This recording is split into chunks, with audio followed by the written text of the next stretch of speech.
শামসেরগঞ্জে শুরু হয়ে গেল শামসেরগঞ্জ কাপ টি20 ক্রিকেট টুর্নামেন্ট। বিভিন্ন রাজ্য থেকে 8টি দল অংশ নিচ্ছে এই খেলায়। প্রথম দিনের খেলায় মুখোমুখি মালদা ও দেওঘর ক্রিকেট টিম। মনোবীক্ষণ পলিক্লিনিক, চিকিৎসার জগতে এক দশক। এখন এখানে সব বিষয়ে ডাক্তারবাবু একসাথে তলায়। ফোন করুন 7477799515 এই নম্বরে।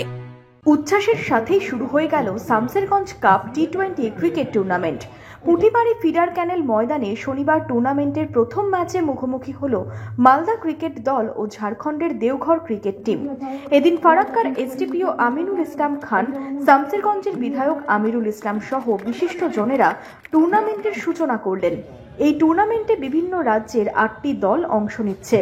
বহু প্রতীক্ষিত ঐতিহাসিক শামসেরগঞ্জ কাপের শুভ সূচনা হয়ে গেল। আসুন আমরা সকলেই সাম্প্রদায়িক সম্প্রীতি বজায় রাখি এবং খেলার মাটি তার প্রকৃষ্ট উদাহরণ আমরা মনে করি।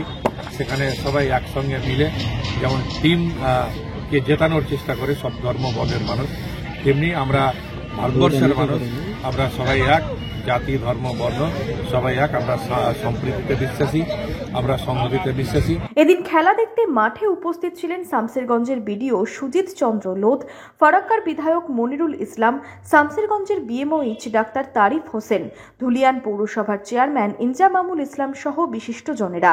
প্রত্যেক বছরের ন্যায় এটা অষ্টম বর্ষ, তো আমরা চেষ্টা করব নিশ্চয়ই যে এই প্রত্যেক বছরের ন্যায় এবছরও সেই সাফল্য আমরা পাবো। শামসেরগঞ্জে এই ক্রিকেট টুর্নামেন্ট দেখতে প্রথম দিনই মাঠে ভিড় জমান বহু ক্রিকেট প্রেমী দর্শক। এই টুর্নামেন্টের ফাইনাল হবে 5ই জানুয়ারি। এবার এই টুর্নামেন্ট অষ্টম বর্ষে।